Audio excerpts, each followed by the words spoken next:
नमस्कार, मी विश्वभूषण लिमये आणि साम टीव्हीच्या आवाज महाराष्ट्राचा या कार्यक्रमामध्ये तुम्हा सर्वांचं स्वागत आहे। आज आपण येऊन पोहोचलेलो आहोत श्री स्वामी समर्थांच्या अक्कलकोट नगरीमध्ये।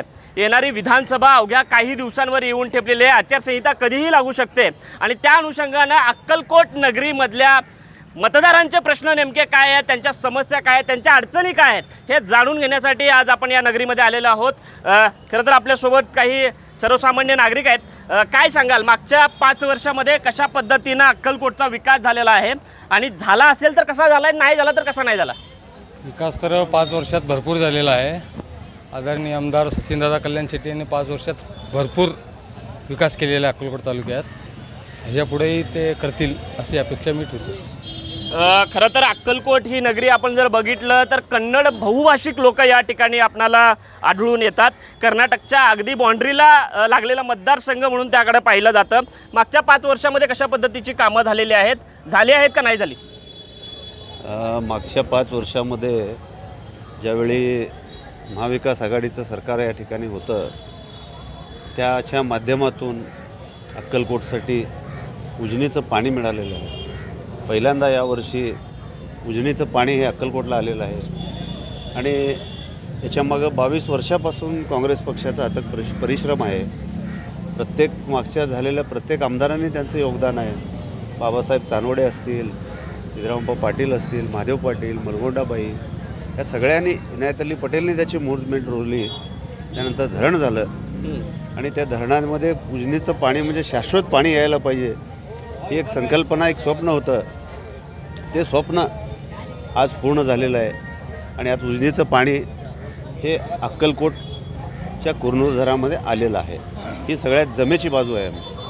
खरं तर उजनीच्या पाण्याच्या प्रश्नावरून अक्कलकोट मतदारसंघामध्ये पोस्टर वॉर रंगलेला आम्ही पाहिलं। स्टँडिंग आमदारांचा श्रेय घेण्यासाठी धडपड दिसत होती आणि माजी मंत्री असलेले आमदारसुद्धा त्या ठिकाणी हे श्रेय कसं आम्ही पाणी आणून दिलं आहे हे दिसत होतं। खरं श्रेय कोणाचं आहे? खरं तर मला सांगायला आज आनंद वाटतंय। गेल्या आणि आत्ताच अशफाकभाईंनी म्हणल्याप्रमाणे गेल्या 22 वर्षापासून त्यांनी संघर्ष केले, पण 22 वर्षामध्ये मला सांगायला आनंद वाटतंय त्यांच्या हाताला यश आलं नाही।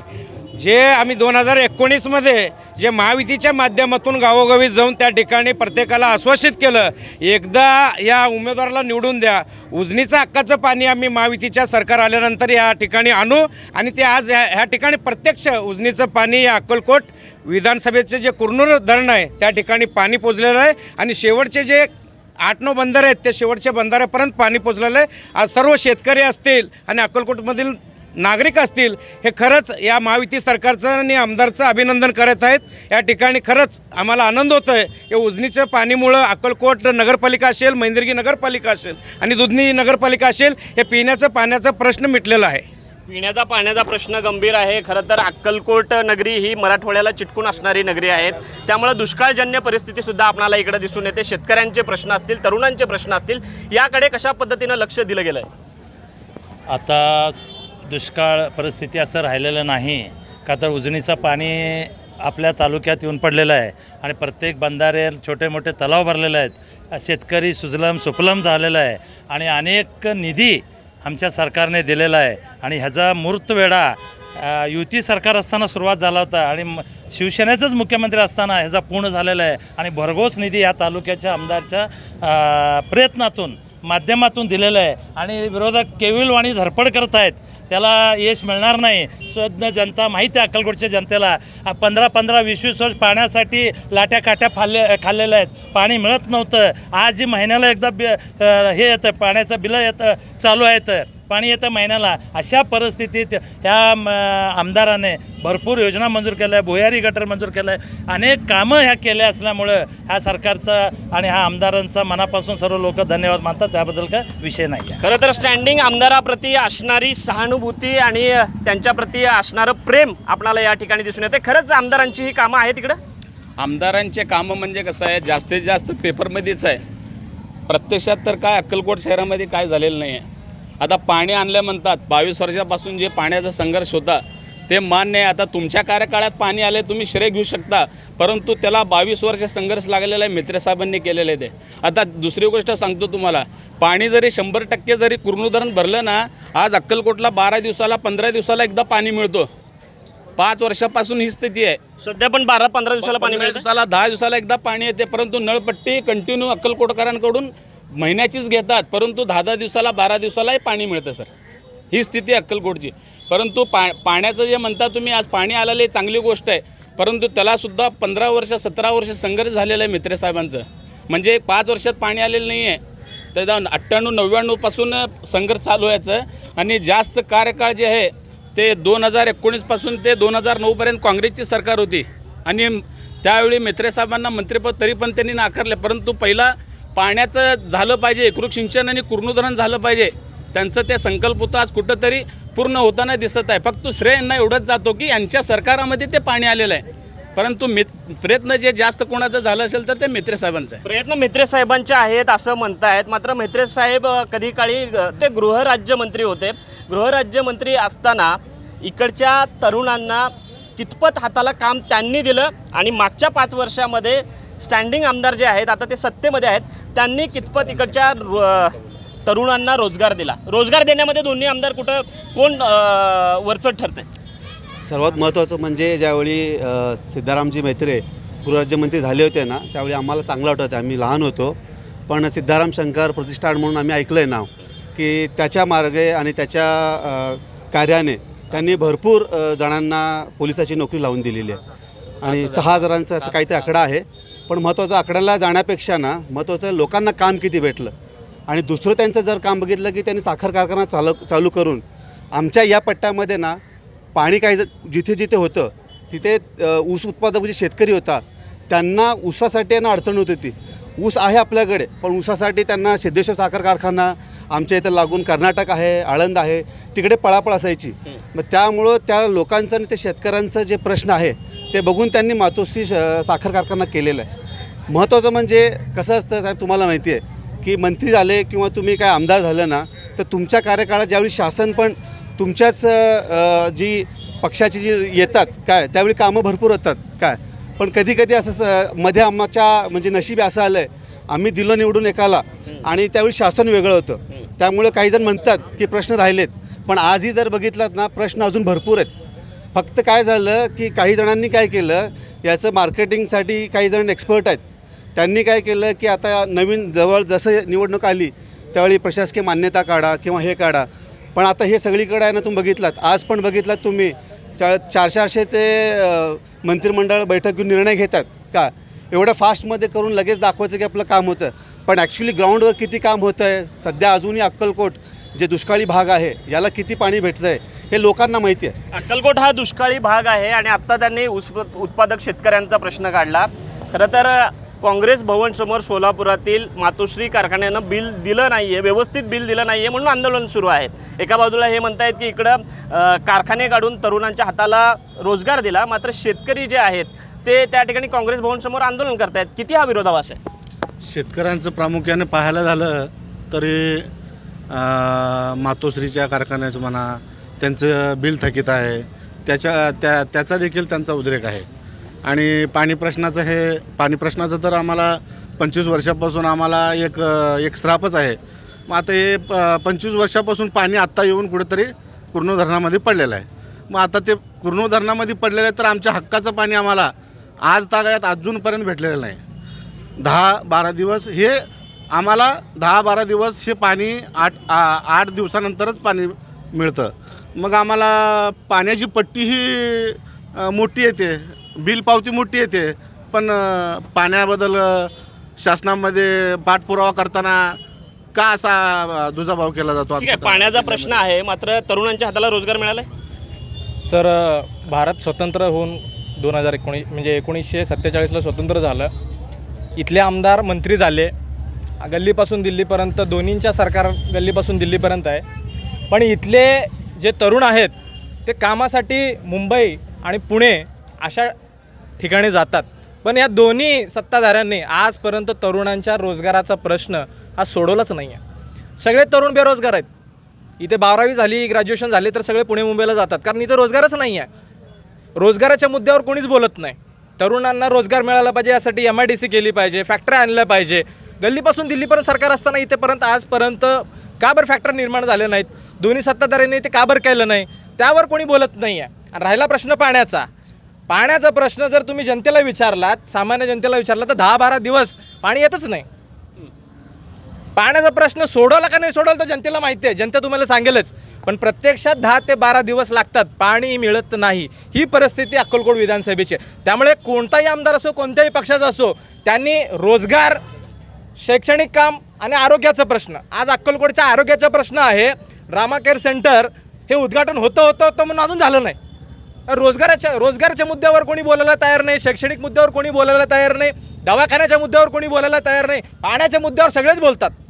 अरे पाण्याचा मुद्दा सोडलाच पाहिजे. मग तो काँग्रेस असो, BJP असो, कोणी असो, ते कोणीही सोडवलं तर आम्हाला त्यांचा पाठिंबाचा आहे आणि त्यांचं आम्ही स्वागतच करू. पण पाण्याचा मुद्दा असताना रोजगाराच्या प्रश्नावर पण आपण लक्ष केंद्रित केलं पाहिजे आणि आरोग्याच्या प्रश्नावर पण आपण केंद्रित केलं पाहिजे. ही जनतेची भावना आहे. ही जनतेची भावना ह्या लोकप्रतिनिधीने, मग तो कोणत्याही पक्षाचा असो, त्यांनी सोडवली पाहिजे, हीच अपेक्षा आहे. नक्कीच हा तरुणाचा आक्रोश जो आहे तो आपल्याला या ठिकाणी दिसून येतोय. रोजगाराचा प्रश्न आहे, पाण्याचा प्रश्न आहे, आरोग्याचा प्रश्न आहे. खरं तर अक्कलकोट ही स्वामी समर्थांची नगरी आहे. इकडं लाखो भाविक महाराष्ट्र आणि भारतातून येत असतात. त्या पद्धतीचं इकडं कल्चर डेव्हलप झालं आहे असं तुम्हाला वाटतं? त्या पद्धतीच्या सुविधा इकडे मिळत आहेत? जसं तुम्ही म्हणालात कल्चर या ठिकाणी तसं नाही. जसं ट्रामा सेंटर महाविकास आघाडी सरकार असताना माजी गृहराज्यमंत्री सिद्धाराम मेहत्रे यांनी चालू करण्यासाठी प्रयत्न केलं, त्याचप्रमाणे आम्ही रिपाई रासपच्या वतीने देखील वेळोवेळी आंदोलन देऊन की ट्रामा सेंटर चालू करावं, जेणेकरून इथल्या ज्यावेळेला मोठे ॲक्सिडेंट होतात त्यावेळेला प्रत्येक ॲक्सिडेंट झालेल्या लोकांना सोलापूरला घेऊन जावं लागतं आहे, वेळेवरती त्यांचा उपचार होत नाही. त्या अभावी वाटेमध्ये काही रुग्णांचं मयत झालेलं आहे. तरी आज ट्रामा सेंटर बनवून रेडी आहे, सगळं आहे, तरी व्यवस्थित अजून चालू नाही.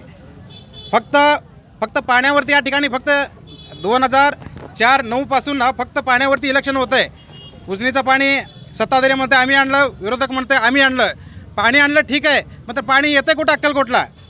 आज ही पाणी मुरतंय कुठं हाच प्रश्न उपस्थित केला चाललाय. आरोग्याचे प्रश्न आहेत, बेरोजगारीचा प्रश्न आहे, पाण्याचा प्रश्न आहे. मात्र स्वामी समर्थांची नगरी अक्कलकोट आहे. इकडं त्या पद्धतीची व्यवस्था जी आपण तिरुपतीला बघतो किंवा शिर्डीला गेल्यानंतर आपल्याला ज्या पद्धतीची व्यवस्था आपल्याला त्या ठिकाणी भेटते, शिर्डीला तुम्ही बघितला तर विमानतळ त्या ठिकाणी आहे. आपल्या जिल्ह्याच्याच ठिकाणी विमानतळ व्हायला एवढी वर्ष ओलांडली. याला त्या दर्जाला नेण्यासाठी काय प्रयत्न केले गेलेले आहेत आणि काय केले जात आहेत का? आत्ता आपल्या सर्वांना माहिती आहे की सोलापूरचं विमानतळ हे गेल्या कित्येक वर्षापासून, म्हणजे अगदी स्वातंत्र्यापासून कधी चालू झालं नव्हतं. मध्यंतरी 1-1.5 वर्षाकरिता चालू झालं आणि पुन्हा ते बंद पडलं होतं. परंतु आता अद्ययावत असं विमानतळ या सोलापूरमध्ये झालेलं आहे आणि मला वाटतं त्याचं टेंडर निघालेलं आहे. 1 महिन्याभरात त्यातून विमानाचं उड्डाण होईल.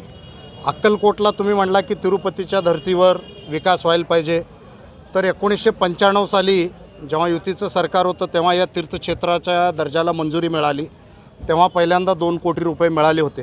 त्याच्यानंतर आत्ताचे जे विद्यमान आमदार आहेत सचिन कल्याण शेट्टी साहेब यांच्या नेतृत्वाखाली 268 कोटीचा तीर्थक्षेत्र विकास आराखडा या ठिकाणी मंजूर झाला आहे आणि त्यापैकी जवळपास 150 कोटी रुपये आता अक्कलकोट शहराला मिळाले.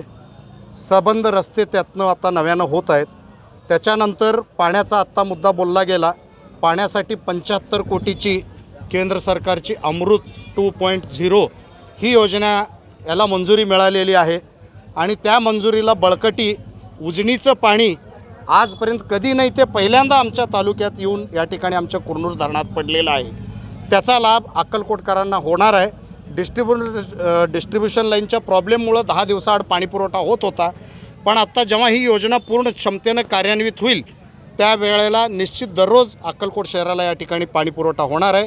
आरोग्याचा प्रश्न देखील जवळपास तालुक्यातले निम्म्यापेक्षा जास्त प्रायमरी हेल्थ सेंटर हे अद्ययावत केले गेलेले आहेत. मैंदर्गीसारख्या ठिकाणीही मोठा प्रायमरी हेल्थ सेंटर मंजूर झालेलं आहे. इथल्या ट्रॅमा केअर सेंटर झालेलं आहे, पण त्याची जी पदभरती आहे त्याकरिता ते चालू होत नव्हतं, पण त्या पदभरतीला देखील आत्ता मंजुरी मिळालेली आहे. ती प्रक्रियेत आहे. निश्चितच त्याचाही लाभ अक्कलकोट तीर्थकर क्षेत्राच्या ठिकाणी भाविकांना व अक्कलकोटच्या सर्व लोकांना या ठिकाणी होणार आहे. रोजगाराचा म्हणला तर विविध ठिकाणी या ठिकाणी कुठलंच मोठं इंडस्ट्री आलेलं नाही. हे जरी खरं असलं तरी सिंचनाच्या क्षमतेची वाढ झाल्यामुळे या ठिकाणी रोजगारात वाढ होणार आहे. त्यामुळं रोजगाराच्या बाबतीत आणखी काम करायची गरज आहे. आणि निश्चित त्या प्रकारे येत्या काही दिवसात काम होईल अशी मी या ठिकाणी अपेक्षा व्यक्त करतो. नक्कीच कोट्यावधीचा निधी आलाय हे जरी हे मान्य करत असले तरी तरुणांच्या हाताला रोजगार म्हणावा त्या पद्धतीनं आला नाही आहे अशी सुद्धा भावना त्यांची दिसत आहे. खरं तर सत्ताधाऱ्यांकडून सांगितलं जातं की कोट्यावधीचा निधी इकडं आणला गेला आहे.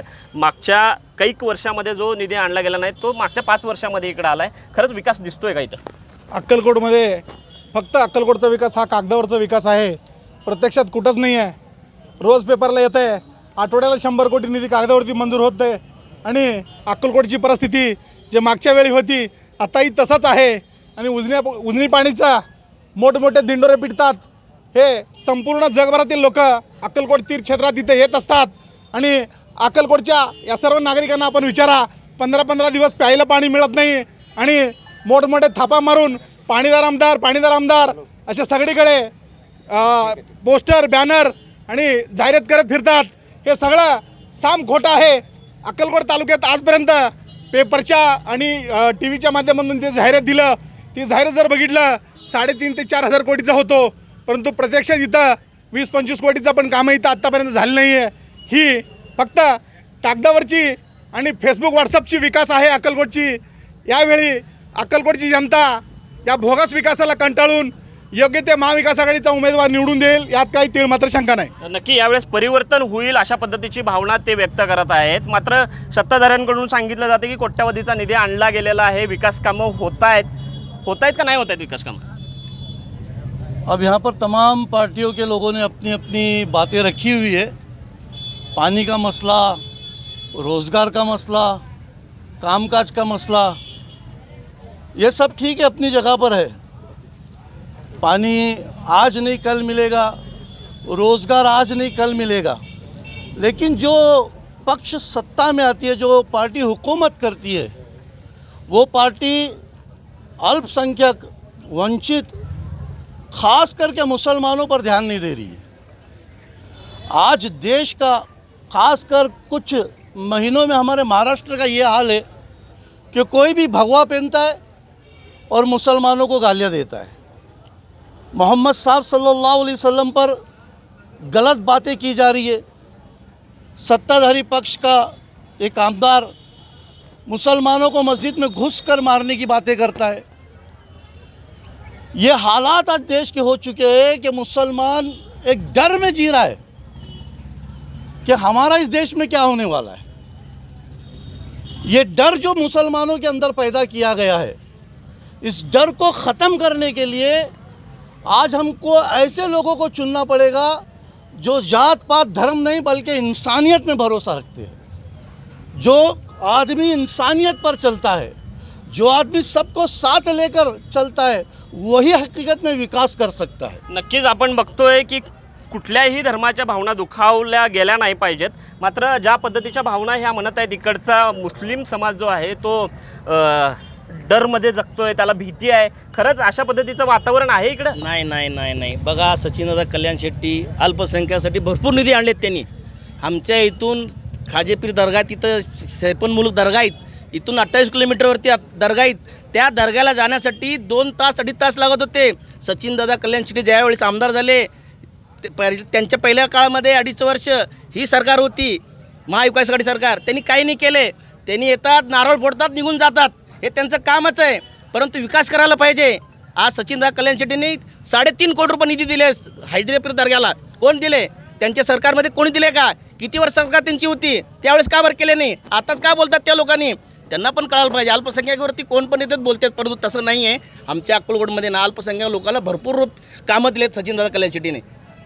नारळ फोडतात जातात असं म्हणतायत. मात्र खरं तर स्वामी समर्थांची ही नगरी आहे. मागच्या काही दिवसामध्ये आपण बघितलं की ज्ञानेश महाराव यांच्याकडनं एक वेगळ्या पद्धतीचं वक्तव्य जे झालं. स्वामी भक्तांच्या भावना काय आहेत त्याबद्दल? ज्ञानेश महाराव जे आहेत त्यांनी स्वामी समर्थांबद्दल जे वक्तव्य केलं, स्टेजवर बघा मोठे मोठे नेते, राष्ट्रवादी काँग्रेसचे नेते उपस्थित होते. त्यांना काही वाटलं नाही का? त्यांनी समक्ष संपूर्ण महाराष्ट्रभरामध्ये आणि स्वामी समर्थांच्या भक्तांना शरद पवार साहेब स्वतः माफी मागितलं पाहिजे. स्वतः स्टेजवर असताना ज्ञानेश महाराव अशा तुच्छ स्वामी समर्थांबद्दल बोलतात, तरी शरद पवार त्यांच्याबद्दल एकही शब्द व्यक्त करत नाही. आता तालुक्यात बघा अक्कलकोटमध्ये सचिनदादा कल्याण शेट्टी यांच्या नेतृत्वात आजपर्यंत तालुक्यातील कुठलेही आमदार आजपर्यंत काम केले नाही. तेवढा मोठा हजारोंचे कोटी निधी अक्कलकोट तालुक्याला आला आहे, पाणी आलं आहे. सध्या 50,000 लाडकी बहिणींच्या अकाउंटमध्ये पैसे आपल्या सरकारच्या माध्यमातून गेलेले आहे. आता बघा 75,000 महिलांच्या अकाउंटमध्ये 6,500 रुपये आता पोचलेले आहेत. युवकांमध्ये आता जोश आहे. अक्कलकोट तालुक्यामध्ये पुन्हा एकदा सचिनदादा कल्याण शेट्टीच्या हवा आहे. सचिनदादा कल्याण शेट्टी पुन्हा एकदा आमदार होतील ह्याच्या सगळ्या तालुक्यामध्ये. खरं तर स्टँडिंग आमदारांबद्दल काही प्रमाणात सकारात्मकता दिसते आहे, काही प्रमाणात नकारात्मकता दिसते आहे. मात्र खरंच आमदारांनी काम केलं आहे का? आमदारांनी भरपूर काम केलं आहे आणि आमदारची वय लहान आहे. फर्स्ट टाईम आमदार झालेत, ते युवक आहेत, तर त्यांना आपल्याला थोडं संधी द्यावं लागेल. चुका होतात, सगळ्यांच्या हाताने चुका होतात, असं काय नाही. एका फॅमिलीमध्ये 4 भाऊ आहेत तर 4ही सारखे नसतात, तर त्याच्यामध्ये होत असतं. तर निश्चितपणे परत एकदा जर ते निवडून आले तर खूप चांगल्या पद्धतीने एक सुंदर अक्कलकोट तुम्हाला बघायला मिळेल. खरं तर आपण बघितलं तर तुमच्या पक्षामध्येच काही दिवसांपूर्वी इकडचे नेते तानवडे असतील किंवा सिद्धरामप्पा पाटलांचे चिरंजीव असतील, या बाकीच्या सगळ्या मंडळींनी एक पत्रकार परिषद घेतली आणि त्यामध्ये आता हा उमेदवार बदलला पाहिजे अशा पद्धतीची भावना भाजपमधूनच होती आहे. खरंच उमेदवार बदलला पाहिजे का यावेळेस? मी सक्रिय BJPचा कार्यकर्ता आहे, उमेदवारी पण मला दिलेली होती. बरं. आमचे सहकारी BJPचे आहेत. खंत आहे विकासाचा मुद्द्यापेक्षा अक्कलकोट BJPमध्ये जे खंत आहे ते सगळ्यात मोठी खंत BJPमध्ये आहे. जे बावनकुळेपासून तिथं आपल्या फडणवीस साहेबपर्यंत जे तक्रार गेलेली आहे की रायतचा आमदार बदलायला पाहिजे. BJPचं नाही, रायतचा आमदार रायतचा. आता आमदार आहेत BJPचे नाही, रायतचा. आम्ही तर BJPचे आहे, पण बदलायला पाहिजे अशी भावना पक्षामधून निर्माण झाली. दुःखाची बाब ही आहे की मी BJP सक्रिय कार्यकर्ता असून आमचा समाज सगळ्यात मोठा मुस्लिम समाज या तालुक्याला, लक्षात ठेवा. 1 नंबरचा तालुका मुस्लिम समाजचा आहे. इथं खबरस्तान 296 सर्वे नंबर, तो 96चा 1999पासून दावा चालू आहे शासनाबरोबर. सचिन कल्याण शेट्टी ते ST स्टँडचं फंड्स आणून आणि ते दावा चालू असताना फंड्स आणले म्हणून पोलिसला घेऊन काम केले. त्यावेळेला आम्ही आता सध्याला त्यांना कोर्टमध्ये अपील करून त्याला थांबवलं. म्हणून मुस्लिम समाजच्या आस्थेला, भावनेला आदर न उमेदवार बदलला पाहिजे का नाही ते नाही, सांगा. तो पक्षाचं काम आहे. तुम्ही सांगा आता ना. अंतर्गत आमची जे खत आहे आम्ही मांडली. आता समाजची जे खत आहे येणाऱ्या काळामध्ये सामाजिक काम ते नाही करायचं होतं ते केले. ते समाजाची भावना असताना ठेच आणि जर का केले त्यांनी आता आमचा जर प्रश्न मिटवले तर पुढची गोष्ट आहे ना. आणि पक्षामध्ये सगळ्यांनाच मिळून आणि झेनीच बरं पुढचं पक्षाचं काम आहे. पक्षामध्ये खंत आहे हे पहिला मिटवायला पाहिजे. नक्कीच पक्षाची खंत दिसते असं म्हणतायत. ST स्टँडचा विषय निघाला म्हणून विचारतोय, कारण आम्ही बहुतांश वेळा अक्कलकोटला येतो, मात्र ST स्टँडची काय अवस्था होती आम्ही पाहिलेली आहे. सध्या युद्ध पातळीवरती ST स्टँडचं काम सुरू आहे. काय सांगाल किती दिवस हा रेंगाळला होता प्रश्न आणि आता युद्ध पातळीवर काम सुरू आहे? नाही, ST स्टँडचं आता जे नुरदीनभाई बोलले, ST स्टँडच्या जागेवर मुस्लिम कब्रस्तानचा वाद आहे. बरं. त्यामुळं ते वाद मिटून केलं असतं तर चांगलं झालं असतं. आता माझे मित्र इंडोळे म्हणले की 268 कोटीचा निधी आता जमा झाला आहे अक्कलकोट नगरपालिकेमध्ये. आता माझ्याबरोबर यावं आणि त्यांनी नगरपालिकेच्या अकाउंटमध्ये दाखवावं 268 कोटीचा निधी जमा झाला असेल तर मी या क्षणापासून राजकारण सोडतो. नक्कीच राजकारण सोडण्याची भाषा केली चालली आहे. खरं तर आज अक्कलकोटचा बाजार आहे. या विधानसभेला नेमका कोणाचा बाजार उठेल? या विधानसभेला कोणाचा बाजार उठवायचा ही जनता ठरवणार. पण या निवडणुकीत वंचित बहुजन आघाडी ही किंगमेकर राहणार एवढं मी नक्की सांगतो. नक्कीच आपण बघू शकतोय की ह्या आहेत लोकभावना आणि एकूणच स्टँडिंग आमदाराबद्दल असणारी सकारात्मकता आपल्याला दिसून येते. मात्र तितक्याच पद्धतीची खतखतसुद्धा त्यांच्याबद्दल असणारी दिसून येते.